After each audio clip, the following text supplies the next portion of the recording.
I'm Dr. Connie. I'm your host of Mind Your Health podcast. I share my unique perspective both as a practitioner and a patient battling autoimmune condition for over 25 years because I had to figure things out on my own, and my education in my practical approach as a patient allows me to truly integrate it so that you can be whole and the burden of sick care is no longer your own burden to carry. And this is what we help you with in this podcast. Hey everyone, so today I want to kind of tie the link between adrenal fatigue and what it really feels and looks like in your physical day-to-day. So a lot of us talk about it, and it's a very general term used to describe non-specific symptoms, right? Like body aches, fatigues. It's almost like fibromyalgia. And we almost suspect in functional medicine that everybody has adrenal fatigue. There's a way to really measure the cortisol levels in your sleep-wake cycles and all that. But I found that no matter how many tests that I performed, that it wasn't black and white. It's always a gray area. We can almost just assume that this is so. In the medical community, it's not well established. It's sort of like that. It's a little bit more established as a diagnosis in functional medicine, holistic medical field. So I want you to understand that adrenals are located right above the kidneys. There's two of them on top of each kidney, and they produce several essential hormones, one of them including cortisol. And cortisol is something that we know a lot about, and it is really the number one hormone that is associated with metabolism, weight gain, and really it's a stress hormone, right? So adrenals are affected what we call a stress response. And I don't know if you guys know, but I want you guys to be familiar with the term. We call it hypopituitary adrenal axis. So it's never just one thing. It's a very fancy word that we use in functional medicine to say that patient is stressed out. We need to get to the bottom of it because it's really hypothalamic, pituitary, adrenal axis. So it's all the hormones because all three combined affects the hormones, sexual hormones. It affects your insulin levels. It affects your immune system. It affects your melatonin. All in all the endocrinological symptoms. So it's never enough to assume somebody has stress. When you are treating somebody medically, it's important to sort of understand the physiological foundations. And if you're a patient listening too, I want you guys to understand that the most common reason why a person might have adrenal fatigue or been diagnosed or suspects it is because of prolonged stress. And common symptoms of adrenal fatigue include fatigue, body aches, brain fog, inability to sleep, feeling overwhelmed, or just difficulty recovering from stress or illness, like poor immune system for that reason, right? But you know, what this looks like in real life is that they might have lots of cravings for sugar or salty foods. The adrenal glands regulate what's called blood sugar from sodium levels, okay, or blood sugar and sodium levels. And when they're not functioning optimally, they can lead to these cravings for that reason. So when people are stressed, they go for the bag of chips or a chocolate bar because they crave that sweet. And lots of patients have a struggle with this. Second thing it affects is your decreased libido, because remember I said HPA axes? Well, it does affect your sexual hormones, and it's not uncommon to create hormonal imbalances to decrease libido for you. Hair loss is a big one, okay? Hair loss, chronic stress, and hormonal imbalance can dampen your hair follicle production because when you're stressed, your body is not regenerating. It's just busy making inflammatory cytokines. Next is weight gain, all the unwanted symptoms, right? Particularly around the middle, right? This is particularly the case in middle-aged women and men, And when they go through midlife, they go through some hormonal shifts. They go through a lot of stress. Their kids are kind of like out of the home, but then now they have to nurse the elderly parents, and there's that sandwich, right? And then that creates a lot of old wounds and traumas to come up, and dealing with the physiological change of menopause and getting older. The adrenals will be fatigued, and this is when they are not functioning to their max and they're not able to sleep, or if they sleep, they don't feel woken up with, rested and, well rested and well slept. They struggle all through the night. And then they have brain fog is a big one. Their memory declines. They can't remember the words, and they find themselves like searching up the words, and then they feel like, oh my gosh, I can't even talk to people. So remember, adrenal glands do produce cortisol.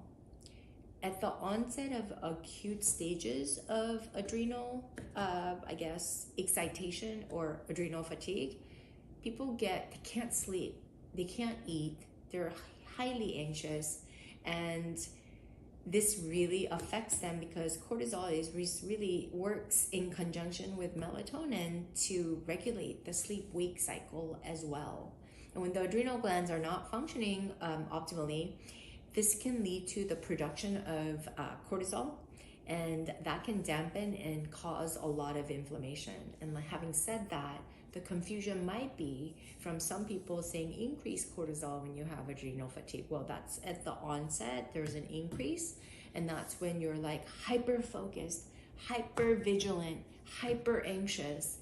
That over time leads to fatigue of the adrenal, where the cortisol drops steep, and then that's when you're constantly tired. Next is increased inflammation. With lower cortisol, you're going to have increased inflammation, and then you're going to have gut issues like bloating, gas. So it may not be the food in and of itself, it might be the stress. And if you've been listening to my podcast, there's an episode where I talk a lot about gut issues and stress. That is a premise of everything that we do. And if you can understand that, you would do everything in your power to help yourself to regulate that nervous system. Next, when you have cortisol, adrenal fatigue, you have altered microbiome. And this is the disruption of cortisol production, which then indirectly or directly affects gut microbiota. And that can lead to digestive problems like constipation or even diarrhea. Next is increased gut permeability. When there's stress and there's the adrenals, the stress hormones will drive the blood away from your gut. It's not rest and digest time for the gut. It is fight or flight. And it is so tired because it's not able to gain the energy from the foods. It's not being assimilated and regulated and digested properly because of what's called leaky gut. And this can lead to food particles and bacteria passing through the gut lining into the bloodstream, triggering immune response and food sensitivities or even allergies. So everything is sort of coming together here. And then of course there's gastrointestinal disorders. Chronic stress and adrenal fatigue have been associated with digestive issues, irritable inflammatory bowel disease, as well as GERD, esophageal reflux disease as well. And then of course, stress response, hypothalamus in the brain releases corticotropin releasing hormone, CRH, which then triggers the pituitary gland to release the adrenocorticotropic hormone, ACTH, then stimulates the adrenal glands to produce cortisol, okay? So stress response, that's the HPA axis that I was talking to you about. And then in prolonged stress, over time, the constant demand for cortisol can lead to the adrenal glands becoming less responsive to all the input coming from the hypothalamic pituitary axis and decreasing cortisol production despite all its push for improved or increased cortisol production. And then hormonal imbalance, because all the sexual hormones, including thyroid hormones, all the endocrine system works together, because hormones are nothing more than chemical messengers. If one is out of alignment, adrenal is always the start, but it's really the pituitary. So, hypothalamic, pituitary, to the adrenals, all those hormones then starts to affect the sexual hormones as well. And when you don't have enough, then you can lead to dysfunctions in all the systems in the body, including the organs, as well as just overall increase in inflammation to cause this very negative effect, overall net effect that is going to go more towards autoimmunity, different cardiovascular issues, or even diabetes, right? Or even worse in some cases. So it can start out with adrenal, fatigue, It can start out with alertness and just hypervigilance and anxiety and lead to adrenal fatigue, leading to all the symptoms that I mentioned that includes your gut, your body, your, fatigability and digestive issues, leading to all of that. And then the sexual libido is another one. And then sleep-wake cycle is a big deal for a lot of people. If you can't sleep and you're always tired, how can you live your optimal life? So all these things together really helps you to understand the effect of adrenal fatigue and what that means in real life for you. So there's a lot of things that you can do. In the realm of functional medicine, you can start to take some supplements to help your adrenals and to help your stress response. And there's some supplements for that. If you're interested, please DM us. I'd be more than happy to make some recommendations or have a follow-up podcast about it if there's enough interest. But the biggest thing is your ability to be aware of your stress triggers, which is really practicing mindfulness. What does that even mean, right? I like to think of mindfulness as something that connects you back to you and really bringing that awareness of your tendencies. And that can be done through breath. Just learning to breathe deep and exhaling. And because adrenal fatigue is something that is linked to your sleep and wake cycle, in order for you to be able to get a good night's sleep, I would highly avoid any caffeinated beverages after 12 p.m. during the day or noon. And then also, I want you to take away all the blue light, any electronics out of your bedroom. Make sure it's pitch dark so that your pineal gland can really appreciate and have that cyclical thing to produce the melatonin, as well as avoid watching TV, anything that's going to disrupt your good night's sleep, even if like horror movie or anything that's going to be triggering for you at night. Choose instead to meditate or listen to some calming meditations or music before so that you can prime your body to go to sleep. As for the diet, the kick-ins or the cravings will be real for you for salty foods as well as sweets. So have some alternative options. I always say some nuts and seeds. That might be a better option than grabbing those salty potato chips, for instance.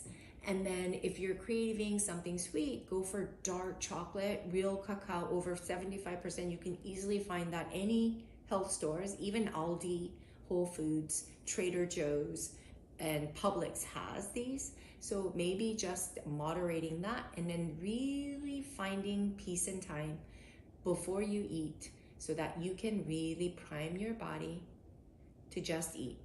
And when you do eat, I want you to minimize your water intake during your meals so that your gastric juice can do its work to really help you to digest the food. Not only that, I want you to, when you're eating, do only that, is to eat.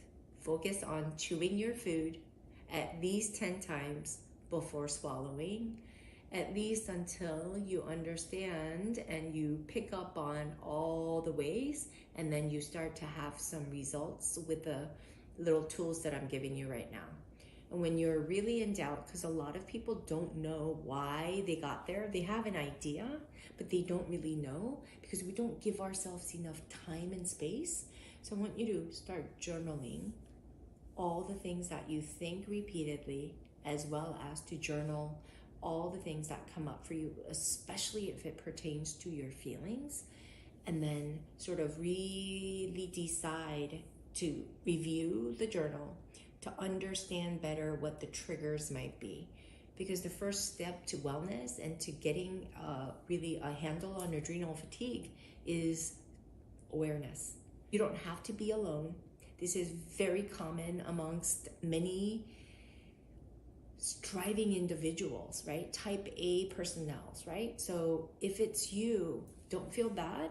I think it might be something that you just want to be aware of so that you can fix it once and for all to optimize your health in this way. You're not alone, like I said, and it's absolutely fixable.